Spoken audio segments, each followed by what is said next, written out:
कहानी शेर और बंदर। एक जंगल में एक शेर रहता था। वह जंगल का राजा था और बड़ा बलशाली था। सारे जानवर भय के कारण उसका गुणगान किया करते थे। उसी जंगल में एक बुद्धिमान बंदर रहता था। वो शेर से डरता नहीं था और व्यर्थ में उसका गुणगान नहीं करता था। शेर की यह बात बुरी लगती थी। एक बार उसने बंदर को बुलाया और कहा, जंगल के सारे जानवर मेरी प्रशंसा करते हैं, तुम नहीं, ऐसा क्यों? मैं किस बात पर आपकी प्रशंसा करूं? बंदर ने पूछा। मैं बलशाली हूँ, जंगल के सारे जानवर मुझसे डरते हैं, शेर ने उत्तर दिया।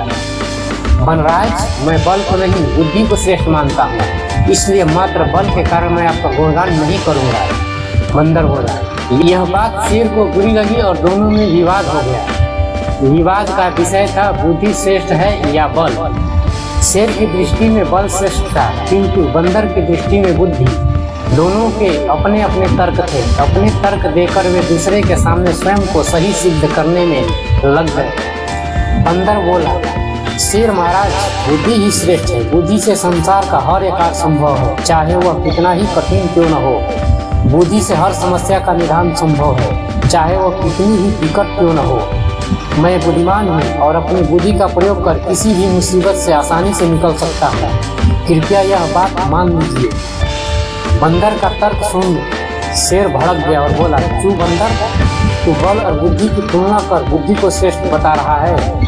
बल के आगे किसी का जोर नहीं चलता। मैं बलवान हूँ और तेरी बुद्धि मेरे बल के सामने कुछ भी नहीं है। मैं चाहूँ तो इसी क्षण इसका प्रयोग कर तेरे प्राण ले सकता हूँ। बंदर कुछ क्षण शांत रहा और बोला, महाराज, मैं अभी तो जा रहा हूँ, किंतु मेरा यही मानना है कि बुद्धि बल से श्रेष्ठ है। एक दिन मैं आपको यह प्रमाणित करके दिखाऊंगा। मैं अपनी बुद्धि से बल को हरा दूंगा। मैं उस दिन की प्रतीक्षा करूंगा जब तुम ऐसा कर दिखाओगे। उस दिन मैं अवश्य तुम्हारी इस बात को स्वीकार करूंगा कि बुद्धि बल से श्रेष्ठ है, किंतु तब तक कतई नहीं, शेर ने उत्तर दिया। इस बात को कई दिन बीत गए। बंदर और शेर का आमना सामना भी नहीं हुआ। एक दिन शेर जंगल में शिकार कर अपनी गुफा की ओर लौट रहा था। अचानक वह पत्तों से ढके एक गड्ढे में जा गिरा।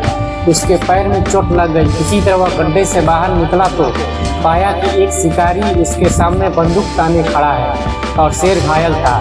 ऐसी अवस्था में वह शिकारी का सामना करने में असमर्थ था। तभी अचानक कहीं से शिकारी पर पत्थर बरसने लगे। शिकारी हड़बड़ा गया। इसके पहले कि वह कुछ समझ पाता, एक पत्थर उसके सिर पर आकर पड़ा। वह दर्द से तिलमिला उठा और अपने प्राण बचाने वहां से भाग गया। शेर भी चकित था कि शिकारी पर पत्थरों से हमला किसने किया और किसने उसके प्राणों की रक्षा की। वह इधर उधर देखते हुए सोच ही रहा था कि सामने एक पेड़ पर बैठे बंदर की आवाज उसे सुनाई दी। महाराज, आज आपके बल को क्या हुआ? इतने बलवान होते हुए भी आज आपकी जान पर बन गई। बंदर को देख शेर ने पूछा, तुम यहाँ कैसे? महाराज, कई दिनों से मेरी इस शिकारी पर नजर थी। एक दिन मैंने इसे गड्ढा खोदते हुए देखा तो समझा वह आपका शिकार करने की फिराक में है। इसलिए मैंने थोड़ी बुद्धि लड़ाई और ढेर सारे पत्थर इस पर एकत्रित कर लिए ताकि आवश्यकता पड़ने पर इनका प्रयोग शिकारी के विरुद्ध कर सकूं।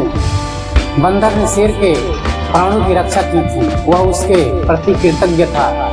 उसने उसे धन्यवाद दिया और बंदर में मध्य हुआ विवाद भी स्मरण हो आया। वह बोला, बंदर भाई, आज तुमने सिद्ध कर दिया कि बुद्धि बल से श्रेष्ठ होती है। मुझे अपनी गलती का एहसास हो गया है। मैं समझ गया हूँ कि बल हर समय और हर परिस्थिति में एक सा नहीं रहता, लेकिन बुद्धि हर समय और हर परिस्थिति में साथ रहती है। बंदर ने उत्तर दिया, महाराज, मुझे प्रसन्नता है कि आप इस बात को समझ गए। आज की घटना पर ध्यान दीजिए। शिकारी आपसे बल में कम था, किंतु बावजूद इसके उसने अपनी बुद्धि से आप पर नियंत्रण पा लिया। उसी प्रकार मैं शिकारी से बल में कम था, किंतु बुद्धि का प्रयोग कर मैंने उसे डराकर भगा दिया। इसलिए हर कहते हैं कि बुद्धि बल से कहीं श्रेष्ठ है।